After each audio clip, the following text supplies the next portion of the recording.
Welcome to Your Broker Room. I'm your host, Sarah Wells.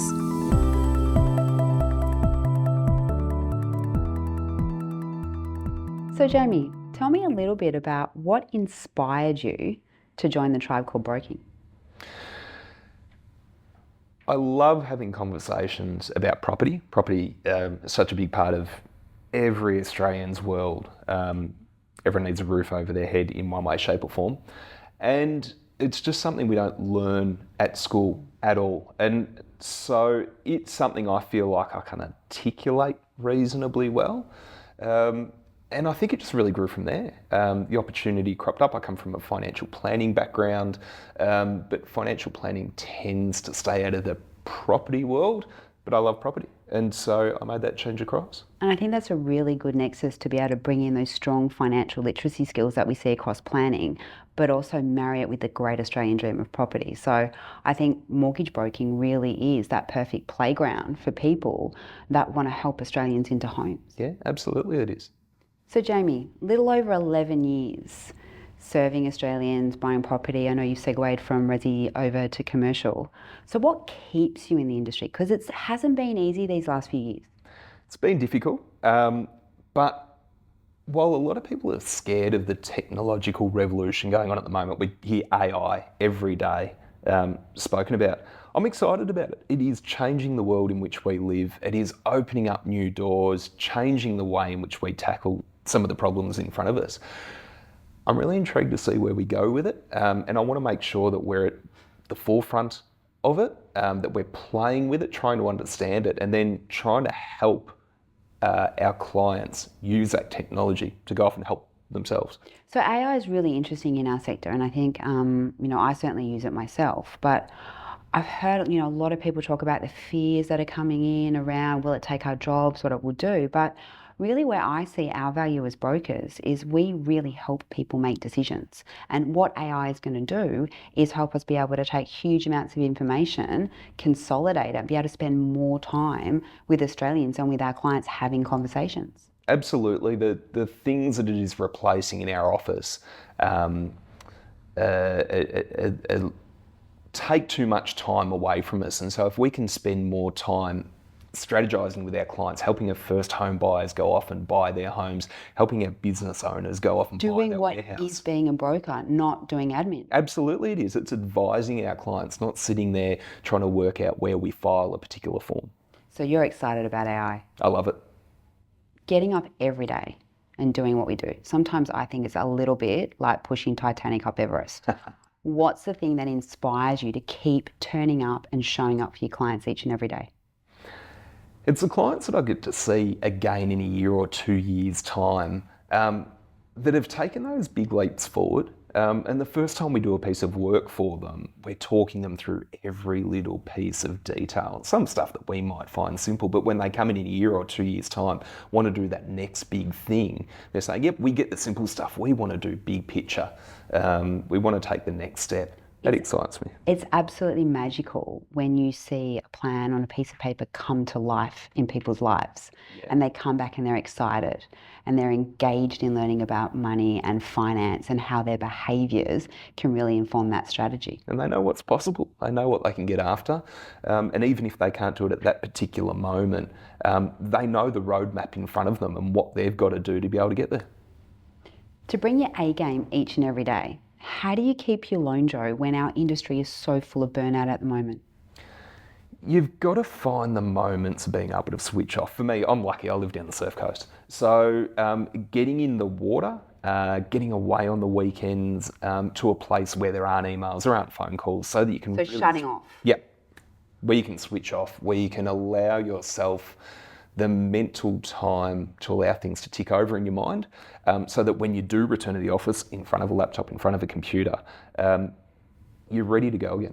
It's really interesting that you say that because I'm a huge fan of walking away from the mobile phone. Yeah. I mean, traditionally we eat what we kill. We work on a basis that, our phone rings, it's a client, it's a potential opportunity.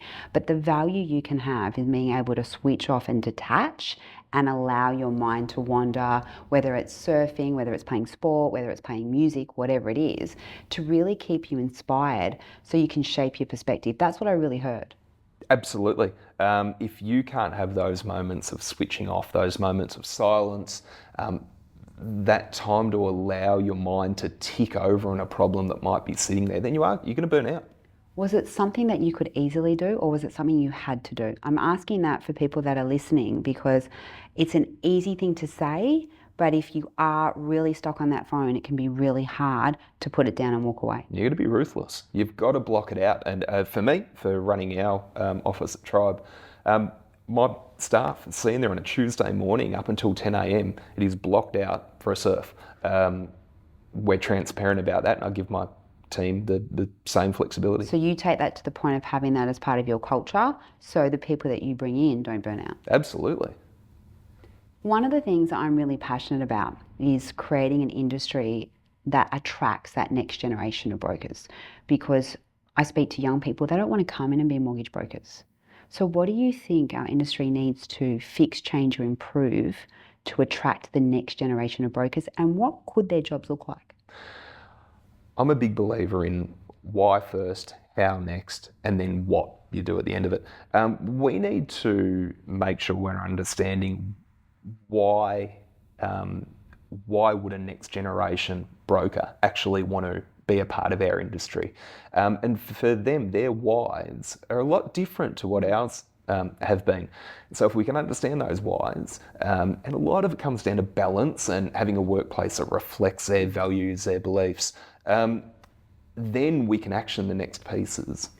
You touch on a really interesting point. I think our industry really needs to have some structural change around how we work, what we do, what are the qualities that we're looking for in people to come in. So maybe really what I'm hearing is our industry needs to ask itself, why would someone want to come and do our job when you've got so many other options and alternatives out there?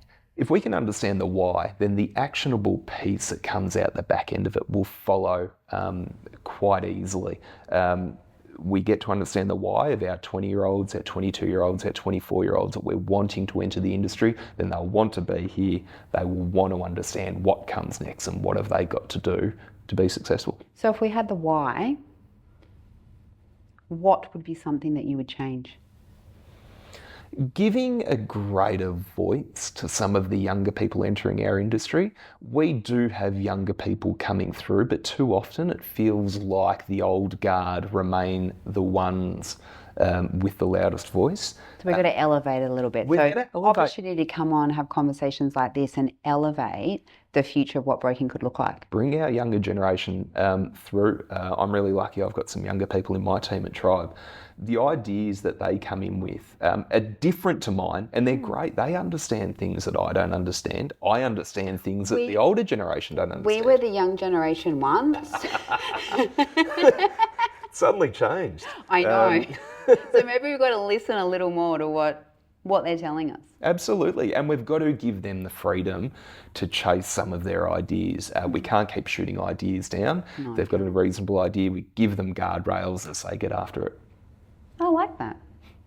One of the things I'm a huge fan on is talking about someone's ideal day. Can you tell me about yours? We're a big believer of setting our day up early on. So start the way you want to finish it. Start the way we want to finish and understand what we've got to do to be successful. So we'll sit down at the start of each day and run through our run sheet collectively as a group. We'll work out who needs to do what for the day.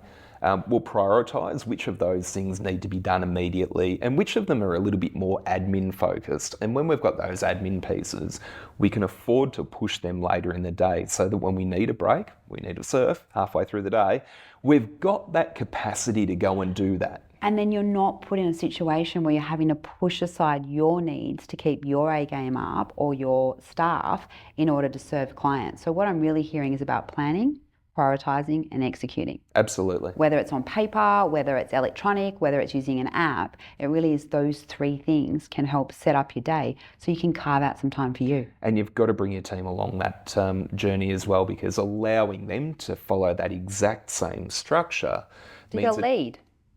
Absolutely. You got to lead your tribe. Absolutely. So Jamie, why Tribe? Tell me a little bit about your brand. We're based in Torquay on the Surf Coast. I love Surf Coast. It's fantastic. Beautiful.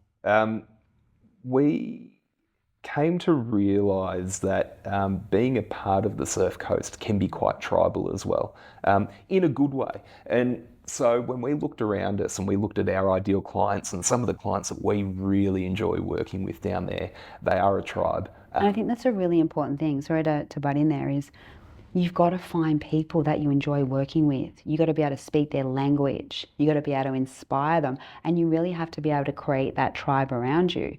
Or whether, they're creating a tribe around them, that philosophy about, what do you want to achieve by going and seeing a broker? It's more than just a transaction. Absolutely. And you mentioned speaking their language. So important for us. The Surf Coast language sounds nothing like Melbourne, nothing like Sydney. And so we needed to make sure that our tribe and our language reflects our ideal clients. So really having a culture and a brand that inform one another and work together, I think that's probably your secret sauce in being able to maintain your lone Joe, keep relevant, have a smile on your face, but also be in that position where you can recognize the value of listening to the next generation. So if you're fortunate enough to be able to wrap all of those things together into that sort of secret sauce, you're going to set yourself up for success. And I tell you, if I was a young person out there looking to come in and join the industry, I definitely want to come in and be part of a culture like yours. In a nutshell, what is the DNA of Tribe? Who do you look after? We've got some great clients. We're based down on the Surf Coast in Torquay. Particular demographic or postcode? Yeah, we focus on the Torquay and Greater Geelong area. That's really important for us. And then our clients tend to be those, they tend to be aspirational. They're Attitude. Yep. So not age, not income, attitude based. Attitude, and they've got aspiration, whether they're self-employed, whether they're employed but doing really well in their environment. They're the kinds of people Tribe tend to attract. And do you look after all of their finances? So from cars, through lifestyle finance, everything, or do you specialise?